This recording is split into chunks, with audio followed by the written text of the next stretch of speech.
За энэ өдрийн мэндийг хүргэе. За энэ Арабст бол үнэхээр гайхамшигтай байна. За бид бол дэлхийн олон наадмууд болсон. Тэр бүхэн богод сайтай гой гашууд болсон. Монголчууд хоорондоо эвтэй нэгтэй байвал үнэхээр юм хийж чаддаг юм байна. Энд бол одоо хүний хэрэгцээнд байх бүхнийг байна. Соёл урлагийн соён гэвэл бүхнийг байна. Тэгээ бид бүхэн бол одоо Арабст бол очил бол одоо өвлөгчт маань бие өрхгүйгээр үнэхээр тийм дээр хөрөнгөж гоё гараад ирсэн.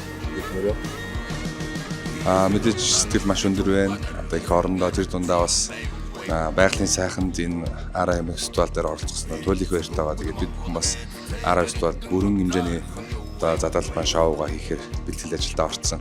Ажилд байж байгаа. Байгалийн сайханд хөгжмийн гайхамшиг мэдрээрэй гэж хэлмээр байна. Энд бол тэгээд жишээ Монгол дахиад бий болж байна. Монгол хүний өв соёл, яс сайн шил бүх зүйл энд байна. Бүгдийг нэг дөрөс Амьд хөгжмийн гайхамшигыг мэдэрч агаар салхинд алжаалаа тайлахыг хүсвэл Eventix MN-с тасалбараа худалдан аваарай.